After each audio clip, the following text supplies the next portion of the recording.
2014년 12월 29일 아침 10시경에 실종 신고가 들어옵니다. 저희 집사람이 어제 아침 일찍 볼 일이 있다고 나갔는데 밤새 들어오지도 않고 연락도 안 됩니다. 이럴 사람이 아닌데 저 혹시 지금 어디 있는지 알 수 있을까요? 뭐라고 하면서 나가신 거죠? 아내가 보험 설계사인데 아들한테 중요한 계약이 있어 나가봐야 한다는 말을 하곤 오전 8시에 서둘러 집을 나갔다고 했습니다. 보험 설계사. 실종팀에서 같이 사는 자녀들한테도 확인을 했는데 부부 사이에 큰 문제가 있지는 않았다고 했습니다. 아내는 말없이 늦게 귀가를 한 적도 외박을 한 적도 없었다고 했습니다.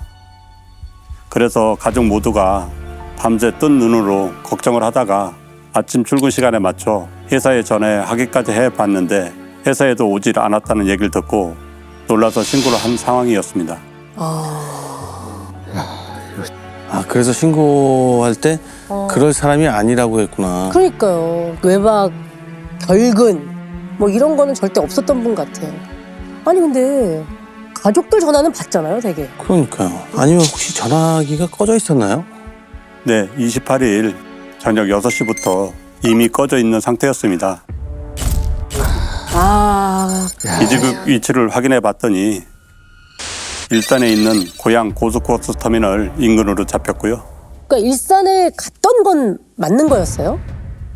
네, 기지국 위치로 동선을 따라 CCTV를 찾아보니 28일 오전 8시 40분경 이천 버스 터미널에서 버스를 타고 오전 11시쯤 일산에 있는 터미널에서 하차한 것까지는 확인이 됐습니다. 그 후로 어딜 갔는지 찾기는 어려웠고요. 마지막 통화는 몇 시에 누구랑 했나요? 일요일 오전 10시 40분경 일산으로 가는 버스 안에서 이동 중에 전화한 게 마지막이었는데 파주에 사는 30대 중반의 남성과 통화를 한 걸로 나왔습니다. 그러면 그 남자가 혹시 보험 계약자였나요? 아니었습니다. 저희가 마지막 통화자인 남성을 찾아가 직접 확인을 했는데 실종자와 친한 동생이라고 했습니다. 그날 실종자가 갑자기 전화를 해서는 보험 계약 때문에 일산에 왔다가 생각이 나서 전화했다고 했고요. 조만간 형님이랑 다 같이 밥이나 먹자 한 게 다라고 했습니다. 그러니까 형님이랑 밥 먹자라고 한 거 보니까 그 실종자의 남편, 최초의 신고자를 얘기하는 건가요? 다 친한 사이인가 본데. 네, 신고자인 남편도 그 남성과 친한 사이라고 했습니다. 3년 전에 아내한테 보험을 들면서 알게 됐다고 했고요. 부부끼리 놀러를 다닐 정도로 가까운 관계라고 했습니다. 안 그래도 그 동생한테서 방금 경찰이 다녀갔다며 어떻게 된 일이냐며 도울 수 있는 건 뭐든 돕겠다는 말을 했다고 했습니다. 이게 보험 계약 때문이라면 단서를 찾을 방법이 하나 있죠. 그러니까 형사님들은 아내가 다니던 보험회사로 향합니다. 그런데 어쩐 일인지 이 실종자의 부서 팀장이 형사님들을 보고 사색이 됩니다. 사색? 아니 팀원이 사라졌으니까 놀랄 만한 상황이긴 한데 아니 뭘 알고 있나? 그러게요. 26일이죠. 금요일에 실종자가 팀장에게 부탁을 하나 하더랍니다. 일요일에 일산에 계약건이 있는데 같이 가줄 수 있겠냐고 했는데 선약이 있어서 동행을 못할 것 같다고 했고요. 근데 월요일 아침에 출근하자마자 그 가족들한테 전화를 받고 다음날 저희 경찰까지 찾아가니 많이 놀란 상황이었습니다. 근데 얼마나 큰 계약이길래 팀장한테 같이 가자고 했을까요?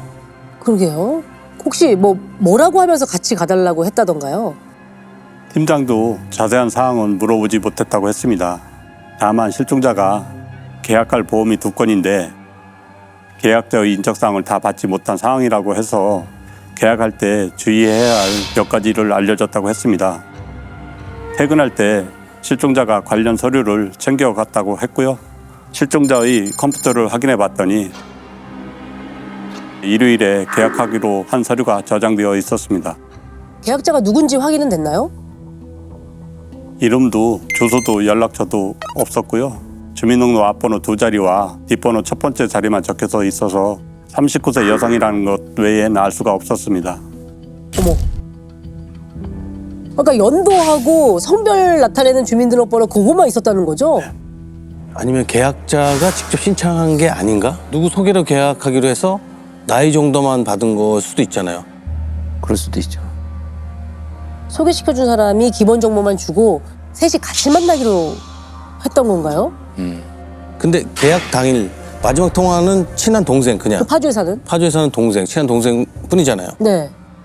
그럼 보험을 소개한 사람이 누군지 찾을 수 있는 단서가 하나도 없잖아요. 전혀 없는데. 아 그러네요 진짜. 통화 기록이 뭐 낯선 기록이 있다면은 계약의 당사자든 소개자든 그게 뭐 있어야 되는 건데. 그렇죠. 보험회사에서도 단서가 나오질 않으니까 마음이 막 조급해지는 겁니다. 그래서 반드시 뭐라도 찾고 가야겠다고 싶어서 실종자의 책상이며 컴퓨터며 싹 다 뒤졌죠. 그렇죠. 이게 뭐가 나올까요? 나옵니다. 그것도 아주 결정적인 걸 우리 이 형사님이 찾아냅니다. 결정적인 걸요? 실종자의 책상에 노트가 있길래 펼쳐봤는데 일정에 적어두는 페이지에 일산 28일 2시 계약이라고 적혀 있는 겁니다.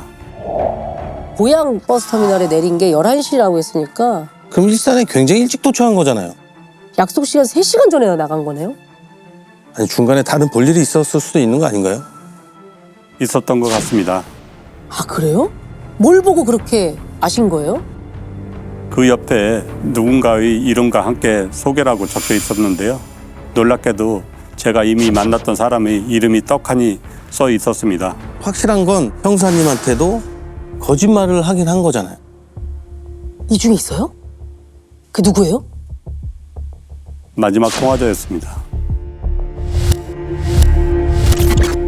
그죠?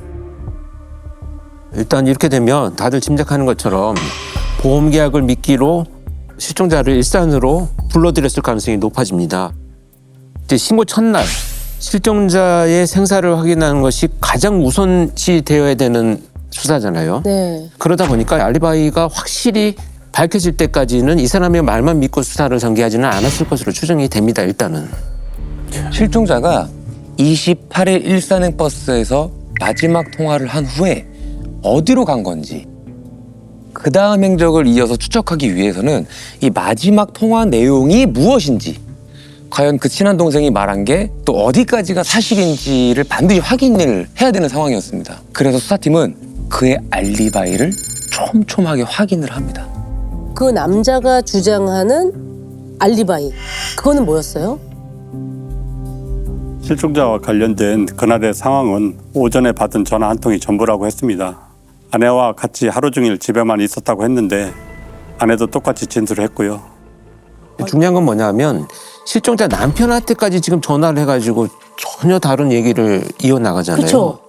이런 부분들이 굉장히 의심스러운 부분이라고 봐야 되겠죠. 이렇게 되면 두 사람의 알리바이가 중요할 것 같아요.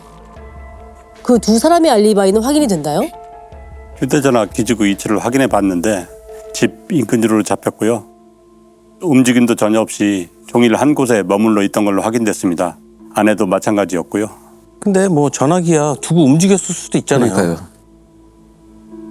아니면 뭐 전화기가 뭐 2대일 수도 있고. 그럴 수도 있죠. 그래서 만약 실종자를 만나러 갔다면 파주에서 일산까지 차량을 이용했을 것으로 보고 아파트 지하주차장 CCTV를 확인해 봤는데 CCTV가 몇 대 없는 데다 하필 CCTV 사각지대에 차가 주차돼 있어서 이동하는 게 보이질 않았습니다. 예, 지금 속 시원히 용의선상에서 제외시킬 수도 없고 애매하고 찝찝하고 막 지금 막 그런 상황이잖아요. 저희도 긴가민가했습니다. 아파트 정문에 CCTV가 딱 한 대 있어서 확인해 봤는데도 마지막 통화자의 차량이 보이지 않았거든요. 근데 아파트를 빠져나가는 모든 출입구에 CCTV가 있었던 게 아니라서 인근 주변 도로뿐 아니라 방범 CCTV까지 다 확보해 일일이 확인해 들어갔죠. 혹시 뭐가 잡혔나요? 찾았습니다. 아파트 인근 도로 CCTV에 마지막 통화자의 차량이 움직이는 게 잡혔고 그 시각이 28일 오전 10시 45분경이었습니다. CCTV를 찾아낸 건 실종 신고 다음 날인 30일입니다. 시간은 이미 자정을 또 향하고 있었고요. 마지막 통화자의 알리바이를 깰 수 있는 이 CCTV를 확보하자마자 시간을 지체할 수 없었던 우리 형사님은 실종자와 친한 동생이라고 했던 남성과 네. 그의 아내 급히 임의 동행합니다. 그렇지. 순순히 불던가요? 서해 도착하면 바로 분리를 시킬 예정이어서 같이 있을 때 뭐라고 하는지 부부의 표정, 변화도 좀 볼 겸 지금부터 몇 가지 물어볼 건데 녹음을 해도 되겠냐고 했더니 덤덤히 동의하는 겁니다. 이렇게까지 완전 주요 용의자라고 특정당한 거 자체는 아마 모를 수도 있어요. 그렇죠? 그렇죠. 상황 파악을 못한 것 같은데. 아니면 형사님이 다녀간 후에 부부가 더 입을 맞췄을 가능성도 되게 크죠. 그렇죠. 뭐라던 거예요? 지금까지 실종자가 집에 안 들어왔다는 건 뭔가 잘못된 것 같다. 지금부터 사실대로 얘기를 해야지 용의선상에서 배제시킨다. 그 말에 반드시 책임을 져야 한다. 이렇게 운을 띄웠는데 자긴 그날 집 밖으로 나간 적도 없고 통화만 했을 뿐이라고 대답했습니다. 근데 뭔가 아내의 눈치를 슬슬 보는 겁니다. 그래서 수사팀은 경찰서에 도착하자마자 부부를 따로 떼어놓고 남편을 먼저 흔들어 보기로 합니다. CCTV는 거짓말을 깰 유일한 단서였기 때문에 끝까지 저희가 지고 있기로 하고 보험부터 물어봤습니다. 보험을 소개해 주기로 했던 39세 여성이 누구냐고 했더니 무슨 얘기를 하는 거냐며 자긴 모르는 일이라고 했습니다. 그래서 일요일 날 2시에 만나기로 한 거 다 안다. 실종자 녹두에 적혀 있는 것까지 다 확인했다고 했는데도 자긴 정말 모르는 일이라고 발뺌했습니다. 아무리 발뺌을 해도 CCTV 앞에서는 무너졌겠죠. 이미 동행한 지 5시간째 같은 말만 반복하길래 제가 직접 들어가서 CCTV를 내밀었죠. 너 이건 어떻게 설명할 거냐고 했더니 갑자기 말을 바꿨습니다. 다른 일 때문에 잠깐 나갔다 온 거지 누나를 만나러 간 건 아니라면서요. 어떻게 입을 여신 거예요? 차 안에서 부부가 같이 있을 때 남편이 자꾸 아내의 눈치를 봤던 게 걸리는 겁니다.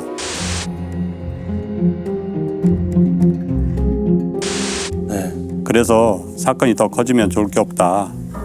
포토라인에 서면 가족도 다 알게 될 거다. 그랬더니 한숨을 푹 쉬는 겁니다. 그리고는 자기가 다 털어놓을 테니 아내를 먼저 만나게 해달라고 했습니다. 형사들이 다 지켜보고 있는 상황에서 둘이 말을 맞출 수는 없는 상황이잖아요. 이걸 남편도 이제 인식을 했을 것으로 생각이 되고요. 아마 아내한테 자기가 직접 뭔가 좀 변명하고 설명해야 될 일이 있었지 않았을까 이렇게 추정이 되죠. 그래서 두 사람을 만나게 해줬나요? 다 말하면 만나게 해주겠다고 했더니 한참을 고민하다가 실종자를 살해했다고 털어놨습니다. 야, 이거 뭐야 이거. 남편에게 살해 사실을 직접 들은 아내는 복도에서 오해를 하면서 쓰러졌고요.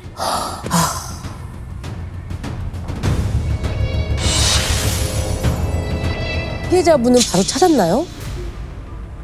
네, 집 근처 야산에 묻었다고 했습니다. 가로세로 약 100cm 정도 넓이었고 40cm 정도 깊이 묻혀 있었는데 마대줄에 시신이 들어 있었습니다. 목이 줄린 흔적이 발견됐고요. 근데 대체 이 한겨울에 땅이 단단히 얼었을 텐데 어떻게 야산에 묻을 수 있었는지 이해가 안 됐는데 거기가 다른 분의 묘자리로 확인됐습니다. 어머. 아니 무덤에다가 피해자를 묻어요? 야, 그럼 남의 묘를 파서 그 안에 같이 묻은 거예요? 그러니까요. 그렇게 된 거예요? 그건 아니었습니다. 묘를 썼던 자리였습니다. 오순들이 초겨울에 굴착기로 파서 묘를 옮긴 상황이었던 거죠. 한번 파헤쳐 둔 땅이라서 흙을 다소 쉽게 팔 수 있었던 것으로 추정됐습니다. 아유, 야, 그러면 안매장할 장소까지 미리 받은 거잖아요. 그렇죠. 여기가 좋겠다 한 거죠. 이 정도면 완전 계획범인데. 아 그러네. 저 장소, 그다음에 마대자루 이런 것들이 다 준비된 걸 보면 완전히 계획이 오래됐다고 봐야 되겠죠. 친한 누나라며. 아니 뭐 어떻게 된 거예요? 왜? 왜? 왜요? 이유를 모르겠네. 왜? 자, 지금부터 한때 친한 동생이었던 끔찍한 살인자를 최 씨라고 부르도록 하겠습니다. 최 씨가 자백 직전에 아내를 만나서 직접 설명하려고 했던 이유가 있었습니다. 아내한테는 들켜서는 안 될 추악한 비밀을 감추고 있었기 때문입니다. 일요일 아침 최 씨는요, 이 실종자의 전화를 받고 터미널로 데리러 갑니다. 네. 그리고 만난 지 2시간이 지날 무렵 함께 이곳으로 갑니다. 어디로 가?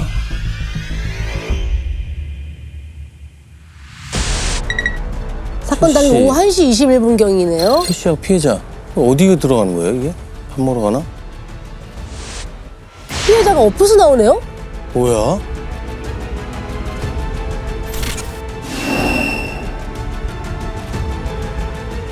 숙소네요. 아, 어머. 저기 숙박업소를 들어갔다는 거는 두 사람이 혹시 서로 배우자들 몰래 만나던 사이였네. 최 씨는 그렇게 주장했습니다. 몰래 만남을 가진 지는 1년 정도 됐다고 했고요. 피해자가 자신의 아내에게 관계를 폭로하겠다고 협박하는 바람에 살해했다고 털어놨습니다. 그런데 확인해 보니까 피해자한테 빚을 졌더라고요. 그것도 무려 9,800만 원이나 빌린 상황이었습니다. 그렇게 큰 돈을 빌려요? 관계 때문이 아니라 돈 때문에 살해한 거 아니에요? 이거? 그러니까요. 때문인 것 지금 이게 같아요. 아마 그 예. 관계 자체도 아마 이 돈 때문에 의도적이지 않았는가 생각이 들어요. 그러니까요. 맞습니다. 아파트로 이사를 해야 해서 큰돈이 필요하다며 피해자에게 몇 차례에 걸쳐 돈을 빌렸는데요. 최 씨가 돈을 갚을 기미가 없자 피해자가 사건 발생 2달 전부터 돈을 돌려주던지 차용증을 써달라고 요구했다고 합니다. 돈을 빌렸으면 갚으면 되지. 그렇죠. 본각기에서 사람을 죽인 거 아니에요 지금? 그러니까요. 그 최 씨의 아내는 진짜 몰랐을까요? 뭐 두 사람의 관계는 모를 수 있을 것 같은데 아파트를 이사할 때 필요한 돈이 갑자기 그 큰 돈이 필요했는데 갖고 왔어. 그러면 돈 어떻게 구했어? 이거 물어봤어야 되는 거 아닌가요? 그렇죠. 그리고 피해자가 실종돼서 경찰까지 찾아왔는데 상황이 이상하게 돌아가는 거를 몰랐을까요? 이사 때 들어갔던 돈이 피해자한테 빌린 건 몰랐다고 했습니다. 남편이 몇 차례 사고를 치고 수감된 적이 있어서 남편의 부탁을 들어준 거라고 했고요. 평소 친하게 지내던 언니가 실종됐다는 얘기에 놀라긴 했지만 설마 남편이 어떻게 했을 거라고는 전혀 생각을 못했다고 했습니다. 결국은 이제 지금 범인이 자기가 필요한 돈을 얻기 위해서 이제 모두를 다 속이고 의도적으로 접근하고 아마 그런 계획이 이 범죄의 시작이지 않았나 하는 생각이 듭니다. 죄값은 얼마나 받았습니까? 살인 및 시체유기 혐의로 최종 15년을 선고받았습니다. 그런데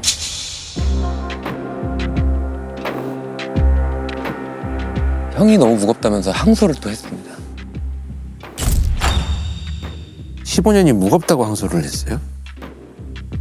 사람을 죽였는데 네. 끝까지 거짓말하고 속이고 사람을 반성을 할 줄 모르는 살인을 저질러 놓고. 하지만 법원에서는 받아들여지지 않았고요. 이건 너무 계획적인 일 아닌가요? 땅도 안 파지니까 그 묘를 썼던 데도 미리 다 네네네. 알아봤으면 다 해. 계획적으로 그 보험 계약을 한다고 불러서 살인한 거잖아요. 그렇죠. 그럼 이 스토리가 지금 다 계획적인 거잖아요. 살인까지. 제가 볼 때는 이거 지금 범인이 주장하는 것도 신뢰성은 없어요. 필성이 필성이 없어요. 없어요. 그게 뭐 좀 각별했다라고 얘기하지만 그것도 아닐 수 그것도 있다고. 아닐 수도 있어요. 우리가 모르니까. 그러니까 더군다나 피해자가 지금 가장 중요한 것이 같이 가자고 했잖아요. 직장 팀장한테. 네. 그 본인이 참 뭔가 두려움을 느꼈을 수도 뭔가 있고. 이게 좀 감지했을 수도 네. 있겠다. 직감을 한 거지. 그렇죠. 아 진짜.